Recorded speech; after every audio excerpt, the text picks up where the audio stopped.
¿Cómo vamos nada más a representar a un gremio si el gobierno es de todos? ¿Por qué rescate? Me acuerdo en los tiempos de auge, de esplendor del neoliberalismo, que ahora está en crisis a nivel mundial. Me acuerdo que todo lo que le daban a los de arriba le llamaban así, rescate o fomento. Y lo poco que le daban a los de abajo le llamaban de manera despectiva populismo, paternalismo. Me acuerdo de una frase que usaban muchísimo,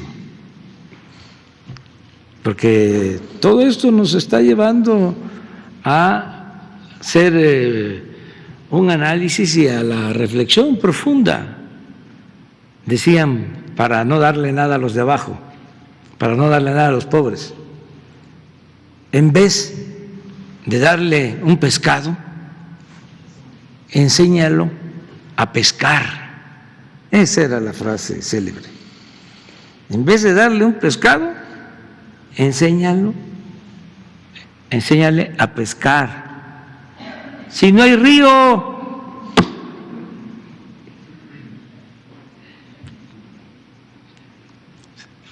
como si el Estado no tuviese una obligación, una responsabilidad social. Pero fíjense la hipocresía. Querían desaparecer al Estado, diluir al Estado, que el Estado no cumpliera con su responsabilidad social, que incumpliera su responsabilidad social. Pero cuando se trataba de rescates financieros, ahí sí, acudir al Estado. Ahí sí querían que existiera el Estado. La verdad es que tenían secuestrado al Estado. Lo cierto es que el Estado estaba al servicio de una minoría, de un grupo. Entonces, el cambio ahora consiste en que el Estado, para decirlo de manera más sencilla y más clara, el gobierno representa a todos, a ricos y a pobres, a los que viven en el campo, a los que viven en la ciudad, a los creyentes, a los no creyentes.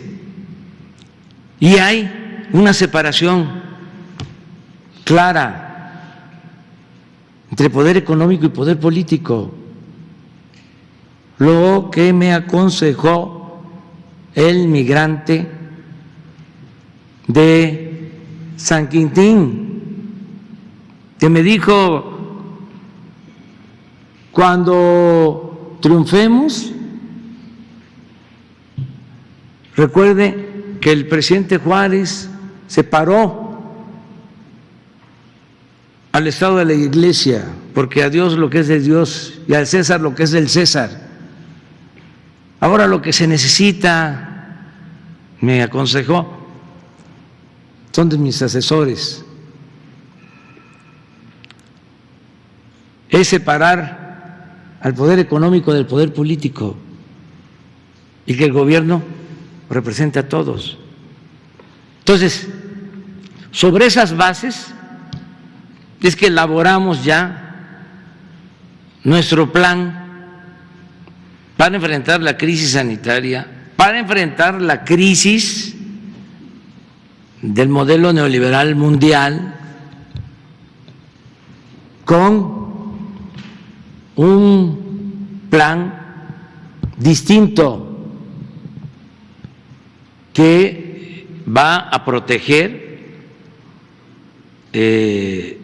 a la mayoría de los mexicanos, sobre todo a los más necesitados, a los más pobres, que va a atender a todos que va a seguir impulsando el crecimiento económico, que va a seguir garantizando las libertades. ¿Saben qué hicieron para imponer el modelo neoliberal? Agarraron un país, por cierto, de muy poca población y con una dictadura. Y ahí establecieron el modelo. Y eso que llevaron a cabo en una especie de laboratorio, lo extendieron por todo el mundo y lo pusieron de ejemplo. Y empezaron a aplicar una política de ese tipo en todos los países, desde fuera, violando nuestra soberanía, faltándonos el respeto. Nos decían qué teníamos que hacer, cuál era la política económica que teníamos que aplicar. Ellos ponían la agenda. Me acuerdo que en ese entonces, cuando hablaban de las llamadas reformas estructurales, que no era más que empobrecer al pueblo y beneficiar a unos cuantos, porque ¿qué fue la reforma energética? ¿Tuvo éxito? Nada. Casi terminan por destruir a Pemex. Rockefeller decía que el petróleo era el mejor negocio del mundo, y el segundo decía, mejor negocio del mundo es el petróleo mal administrado. O sea que el petróleo siempre es negocio. ¿Cómo no va a ser negocio si no se le paga renta a la naturaleza? Se extrae. ¿Cuánto cuesta extraer un barril de petróleo? $5, cuando mucho 10, 12 dólares. Ahora que estén $6, pues te sale a mano, pero estamos en una situación que nunca se había visto. Pero cuando llegó a valer $100 el barril y costaba $5, ¿cuánto era la utilidad por barril? $95. Y se vendían hasta 3 millones de barriles diarios. Bueno, ese negocio lo estuvieron a punto de quebrar. Entonces, las reformas estructurales, la reforma energética, la reforma laboral, que ahora se está padeciendo, la reforma educativa, todo eso dictado desde el extranjero. La reforma fiscal, ¿qué fue la reforma fiscal? Aumentos de impuestos. Entonces, imponían esas políticas que nos llevaron al fracaso. ¿Cómo vamos nosotros a continuar con eso? De ninguna manera. Y la estrategia que vamos a aplicar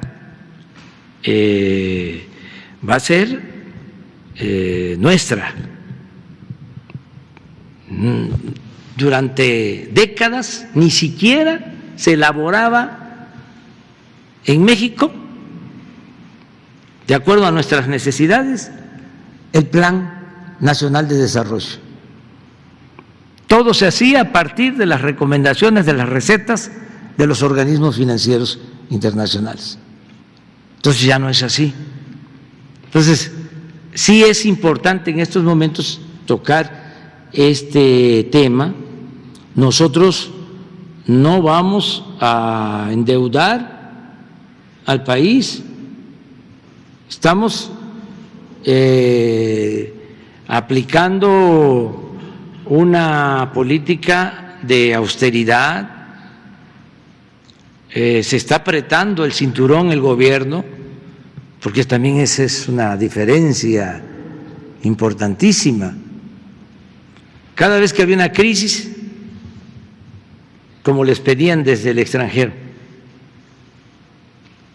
que había que aumentar el precio de las gasolinas, el precio de la luz, que había que bajar los salarios. No hay que olvidar que en el tiempo del periodo neoliberal el salario mínimo perdió el 70% de su capacidad de compra, porque los aumentos al salario llegaron a darse por abajo de la inflación. Todo eso eran recomendaciones del extranjero, y no solo para México, para otros países. ¿Y qué decían? Ni modo, tenemos todos que apretarnos el cinturón. Le pedían al pueblo que se apretara el cinturón. Ahora no, ahora es el gobierno el que se va a apretar el cinturón, y sobre todo no permitir la corrupción y que haya justicia. Y vamos a salir adelante. Es todo un desafío, pero aceptamos el reto porque es la oportunidad de demostrar que el modelo neoliberal es un modelo antipopular, entreguista, ineficiente, fracasado, un modelo que produce miseria pública, un modelo que produce violencia, que altera la paz, la tranquilidad. Eso es lo que estamos haciendo a un lado.